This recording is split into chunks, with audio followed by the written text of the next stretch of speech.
Ready. Play.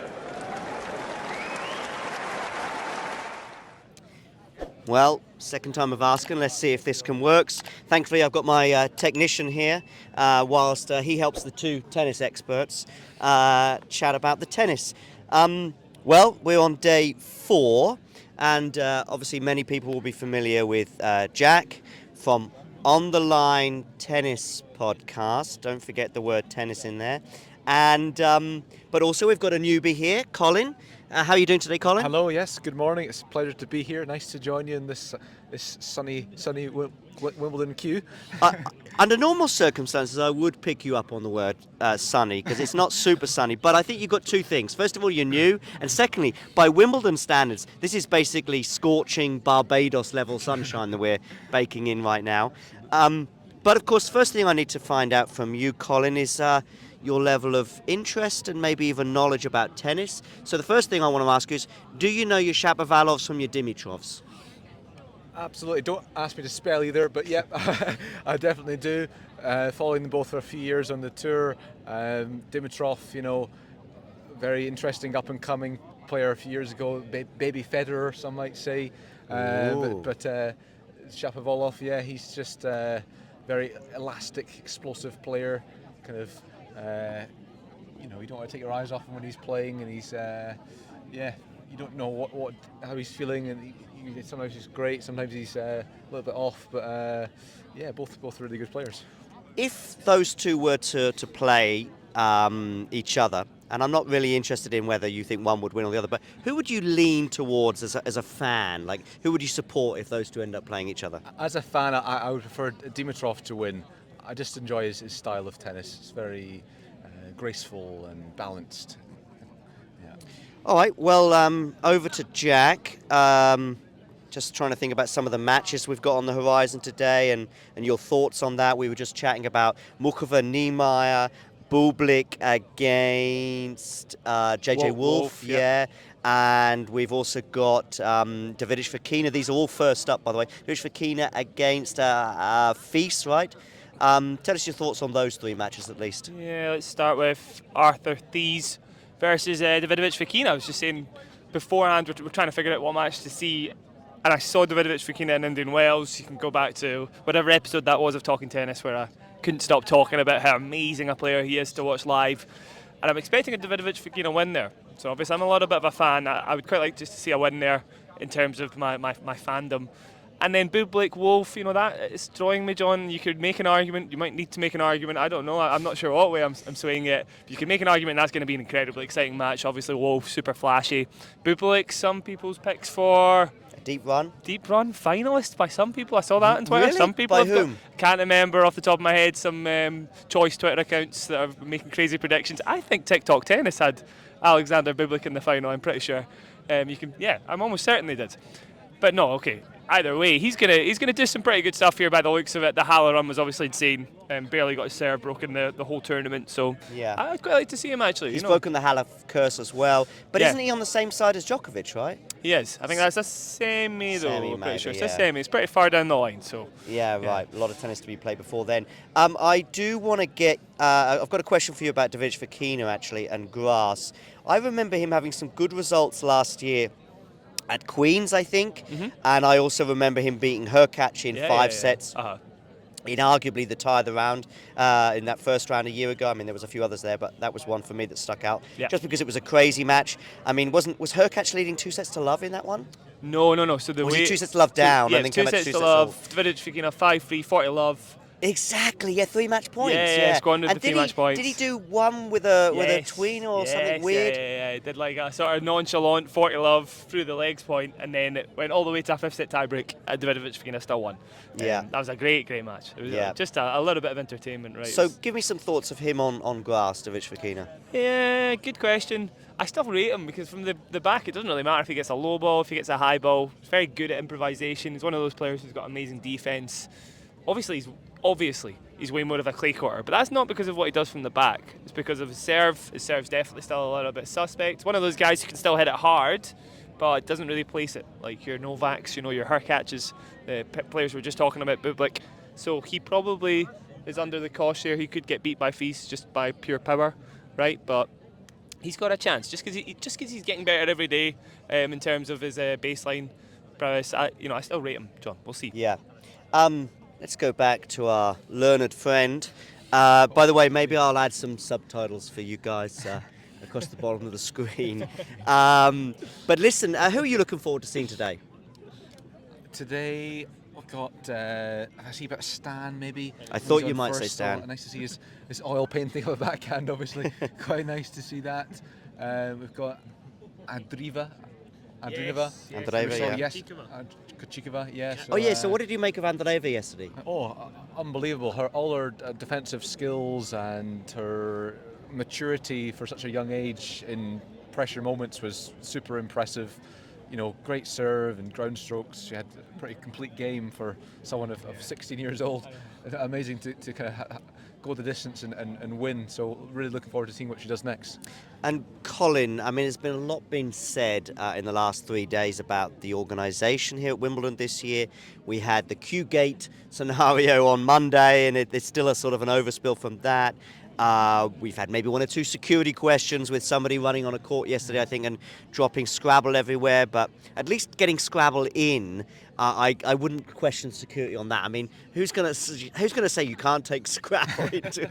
What are you doing there? But I guess the question is, of course, someone run on the court. But then there's also this point, which I have to say I think is reasonable. A reasonable complaint is that we've got some people, such as Mukova, hasn't even played, and Neymar too, haven't even played their first round match, and we've got other people such as Iga and Novak, that's Djokovic by the way, not Dennis, already into round 3.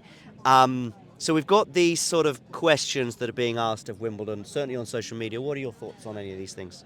Well, obviously you got your centre court tickets. People have, they've paid to come and view these days and enjoy the tennis. So you can't just have an empty centre court sitting there. You've got to have games running, and you've got the big names.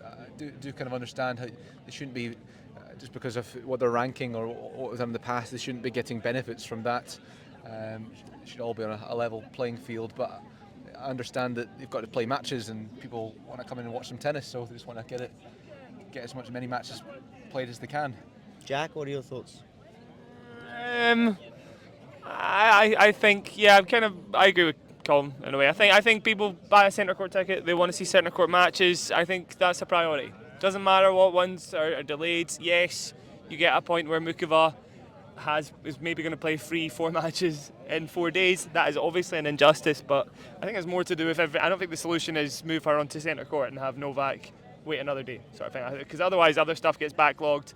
I think the bigger matches have to go ahead. Otherwise you get bigger complaints about people going to centre court and watching, by the way, the French Open finalist playing last year's quarter-finalist. That's a big match. But you will get people complaining about Mukova and Neymar over, Novak versus whoever it was in the second round. Yeah, but then somebody on Friday gets to see Novak, and they're happier because they get to see her. Yeah, I get it. And I also think that in the name of fairness, you've got Iga in round 3. Mukova is arguably a contender for the title, and put it like this, it's a huge advantage to be resting every other day for Iga, for example, than it will be for somebody such as Mukova or Neymar. Of course, Neymar got to the quarterfinals last year.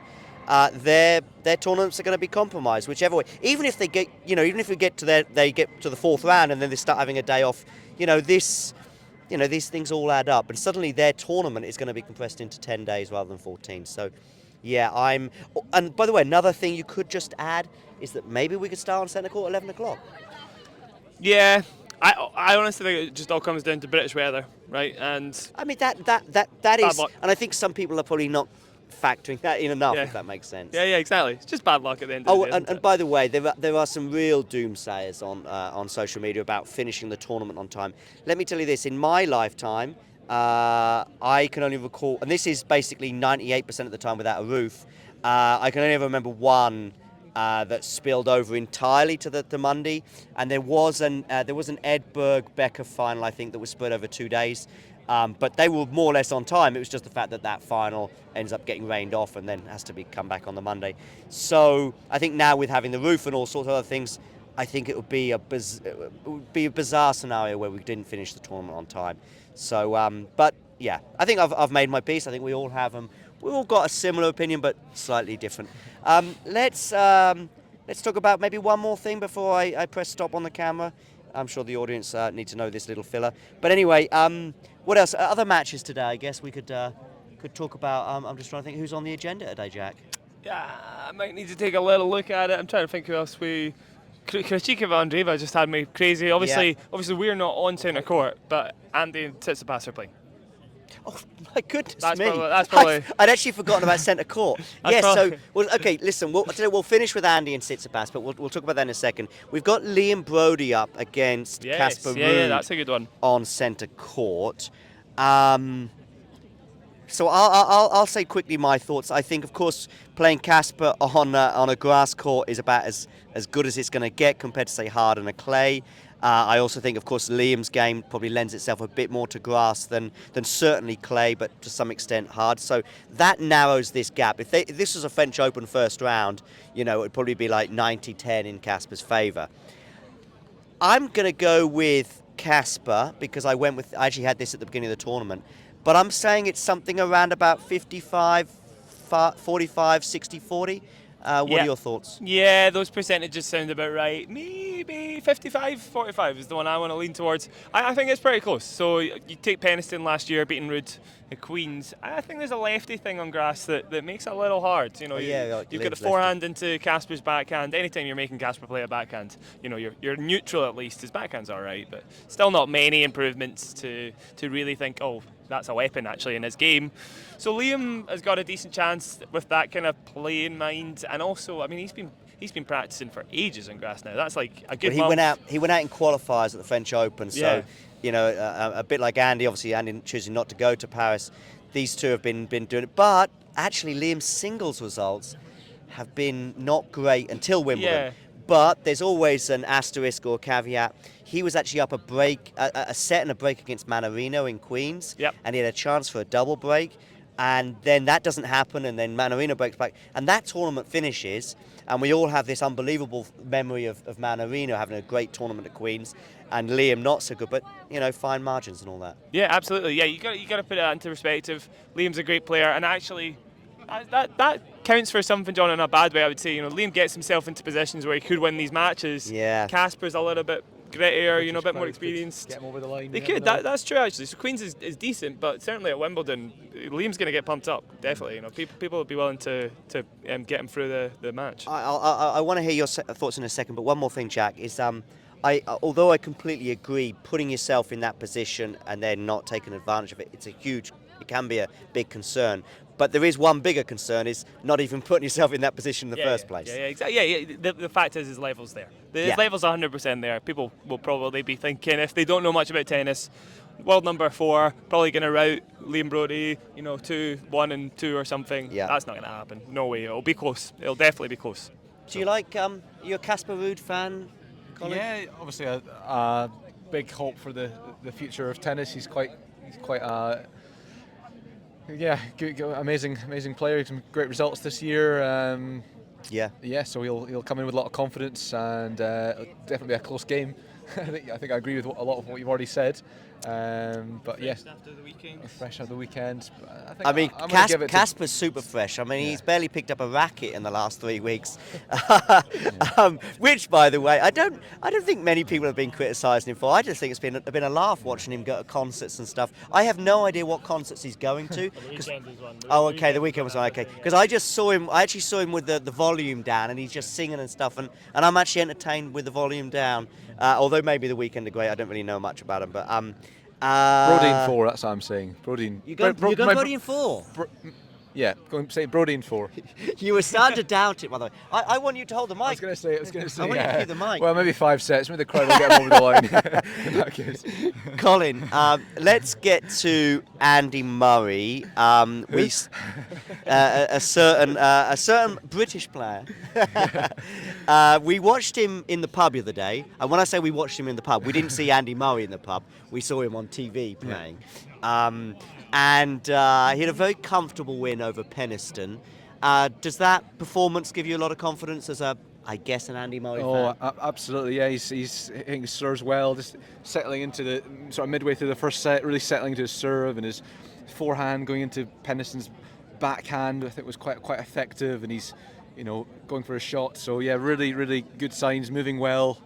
No sort of no signs of any niggles. So fantastic, yeah, ideal start, I would say. So is he going to win?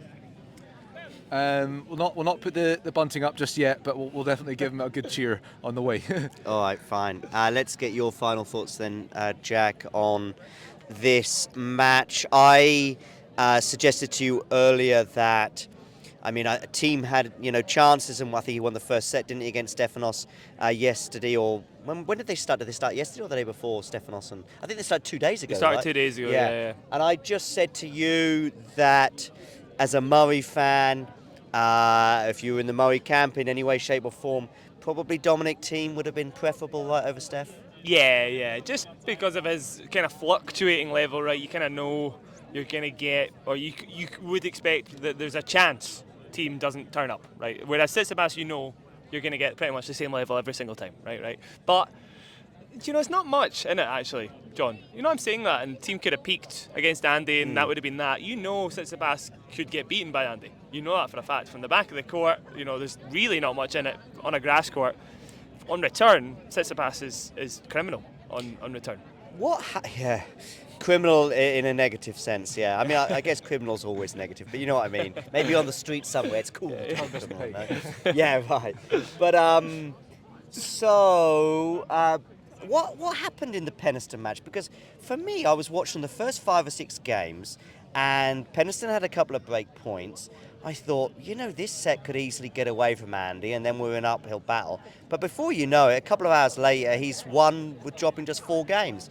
So what happened at the midpoint in that first set to then just suddenly, I think he won like 9 games out of 10 or 9 out of 11 there, Andy? Yeah, it was always up to Andy to raise his level. The main thing I saw was a lot of forehands getting netted, trying to overspin them. I think Andy was quite keen to find Penniston's backhand, with a lot of venom, so he'd sort of draw him off the court. But the first sort of 4 or 5 games of the match, he just wasn't hitting that shot at all. And that can happen with Andy's forehand's quite, volatile sometimes. It's not a big shot, but he can do stuff with it. But he just wasn't finding the variety at all for the first few games. And his serve was pretty mediocre. I think he served like 40% for the first 5 games. So that's enough to be on the ropes. To not actually be down with those sort of stats, actually, is probably on Penniston. I think Penniston could have done a little better. And now I want you to paint us a picture of the match today between Tsitsipas and Andy. How can you see it panning out? We need good serves, okay? With when you say we need good serves, we're not talking about a Greek fan base here saying we need good serves from Steph, because actually he does need good serves. Like, my bias is showing, but Andy needs good serves against Steph. Definitely, honestly, a first serve to the backhand in the ad court in particular. So if Andy's break point down and he lands that serve, count the number of points he loses. Right? If he misses that first serve, it's probably anybody's game. But honestly, count the number of points he loses just serving to Steph's backhand in the ad court, because I guarantee you, even if it becomes a bit predictable, it doesn't matter. Steph will know he's going to do that from the first point. Andy will mix it up occasionally, but he doesn't need to. He doesn't need to do it that often. He'll know that. I would say like 9 out of 10 times serve out wide. The thing is with tennis, even if the other guy knows what you're doing, a lot of the time you can't do anything about it. You have to prove you can do something about it before they change it up, right? In the longer rallies, what's going to be the pattern there? Yeah, that'll be tough, because Steph's backhand is actually pretty solid in the longer rallies. Andy will look to outlast him. I don't think he'll be... I think he'll give him a lot of variety, a lot of low balls, certainly to the backhand. But overall, Steph should maybe have a little bit of an advantage in the longer rallies. Just a touch. The forehand is gold. It's probably the best forehand in the top 10 for me, genuinely, even better than Novak's. Just the rest of his game doesn't really follow suit. But yeah, Andy will know that, so he'll be looking to outlast him at first, pepper the backhand for a long time, get into some really extended rallies. We'll see. All right. Well, you're leaning towards an Andy victory, right? In terms of, and that's the neutral head on you. Yeah.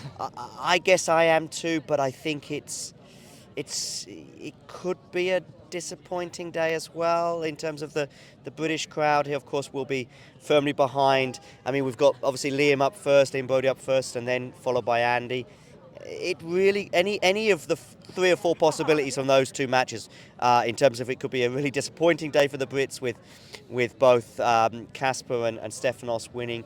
I would say that Andy's chances of winning are a little bit greater though than Liam's. Well, how was your debut on Talking Tennis? Yeah, very nice to be breaking the third wall with you guys here. You know, I'm just a fan really, but nice to just share my views on the matches going on. I quite liked your nonchalance at one point, where basically you were letting Jack hold the mic, and you were like, "No, I'm not going to hold the mic. Jack, you can do it." Eventually, sort of, Jack was almost dropping it, and it sort of fell into your hand. But anyway, okay, that draws this little clip to a conclusion. I hope you like the little grass you can just see at the front of the camera there. I thought that might add some atmosphere, as well as the fact that I couldn't raise the camera up high enough. Anyway, that's it. So we'll check in again maybe later on. Cheers. If you enjoyed this video, make sure you hit that like button. Don't forget to subscribe and click that notification bell so you don't miss out on all things tennis.